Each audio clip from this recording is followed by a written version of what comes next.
Hello everyone, I'm talking to you from Friday because I am out of town this week, and I wanted to point that out because we are not doing Address the SES as we normally would this Wednesday. We're going to do it next week so we can all talk about the announcement that's coming from Microsoft. I will be up in Seattle to see what happens when they unveil the new Xbox.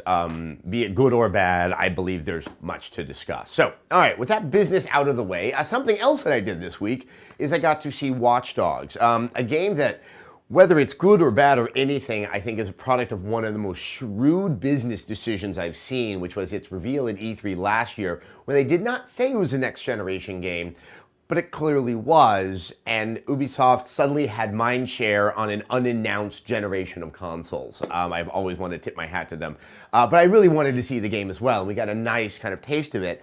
There was something that happened at the beginning, though, that struck me, that we saw the character that you play break into kind of a facility that runs the technology in a section of Chicago, and once you hacked into it, it opened up all the cell phones and the communication devices in that region. Very similar to other games you get from Ubisoft Montreal, such as Assassin's Creed and Far Cry, that seem to have very similar game structures, even though they tend to play very, very differently. At first I was like, oh no, this is way too familiar. As the demo went on, it really helped distinguish Watch Dogs as quite different from those other two games.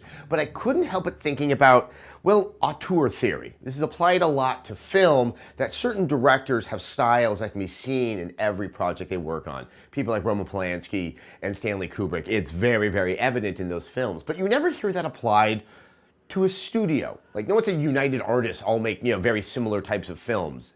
And I'm finding myself actually thinking that about Ubisoft Montreal. I don't know if it's good or bad. There is a sense of the similarity reducing a sense of surprise, but it is very effective in a business model. Those games are all open world and they're big, and that type of style allows enough of a feedback loop for the player to try to engage in it. I've always found that when I'm playing an Assassin's Creed game, and I found this when I was playing Far Cry 3, I'm doing a lot of busy work that I may not be enjoying as much as the core game, but I'm doing it because I want that little upgrade, that sense of benefit that will help enhance the playing of the core experience. I think it allows them to make these games look like a good investment for $60 because you get so much out of it, even though at the end of the day, only 65 to 70% of the experience is the part that I found memorable and very satisfying.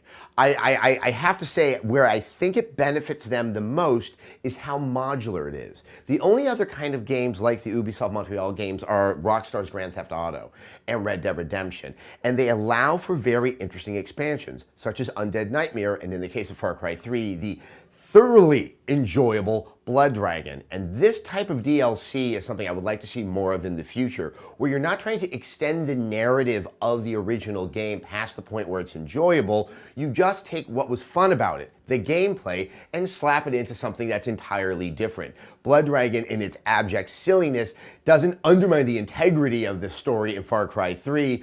It does something that's a lot of fun. It feels a lot more open, and you get the sense that the developers really enjoyed making this game rather than putting something else out there to get $15 more out of your pocket. All right, our question this week comes from Reeks of Havoc, and that's Reeks with a W, not R-E-E-K-S, like he smells of chaos. I don't know what that would smell like. Probably like juniper berries, I think.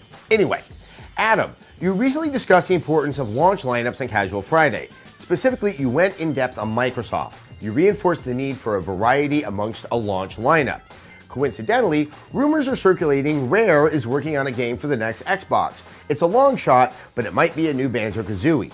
During your days at G4, you talked with great fondness for Banjo-Kazooie. Do you think a traditional 3D platforming Banjo-Kazooie is still viable in today's market? Thank you very much, Reeks of Havoc. Yes, I love the original Banjo-Kazooie. I think also that was the first game I really indulged myself in when I started on GameSpot TV in 1998. I still remember talking about it with Jeff Gertzman when I really didn't know what I was doing back when I started this gig. I always felt that that game worked because It was a coherent world that was explorable, there were things to discover, and the variety of gameplay. If you contrast that, say, with Mario 64, most of the 3D Mario games, they're all so skill-based, and this was a mixture of the twitch that you need for platforming and all the puzzle solving. Now, the question is, are we gonna see a new one? Is it viable? I have not heard this rumor. If Rare is working on a game, I would rather it be Banjo-Kazooie than, say, Perfect Dark.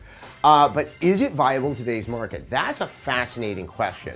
My initial gut response is, no, it is not. The success, or lack thereof, for Banjo-Kazooie Nuts and Bolts might be an indicator of it. Although, while that game is quite a bit of fun to play, I think the narrowness, the focusing on the car mechanic, didn't allow it to expand itself into what a proper Banjo-Kazooie game should be. More importantly, that type of game, I believe it's now called the character-driven 3D adventure game, do tend to look like they're skewing towards young people, and that doesn't seem to be what the core gamer audience wants. And that's why we see a lot of launch lineups and a lot of games that are in dark dystopian futures where you have a gun and there's a corporation and people's faces are getting shot off. That is probably what people want when they're adopting a new console, but if the goal of Microsoft, especially Microsoft, who looks like they're gonna try to get this console to have mass appeal, we do need to see a variety of games. Not just your shooters, not just the core gamer audience-pleasing content. We need to find something that the younger members of the family, the older members of the family, or people who would like a little bit of variety have something to play in addition to the traditional stuff that we see at a console's launch. Also, platformers used to be a way to show off the technology that is in a new console. The big one is Super Mario 64, a fully explorable 3D world. When you hit the analog stick in a certain direction, that's the way that Mario went. They really are supposed to be a showcase of it. I don't know if the platformer can hold that role these days, but damn, I want to see someone try it. All right, like I said, we're not going to have Address the SES this week, but we will be having a review of Metro Last Light from Tara Long. Also, the following week, on the 21st, we are going to hear about the new Xbox. I will be up in Seattle giving you my reactions from there, but we're also going to have Max and Tara and a host of other people from Revision 3 live streaming their reactions to the announcements as it's happening. So if you want to see more about that, well, check the link below.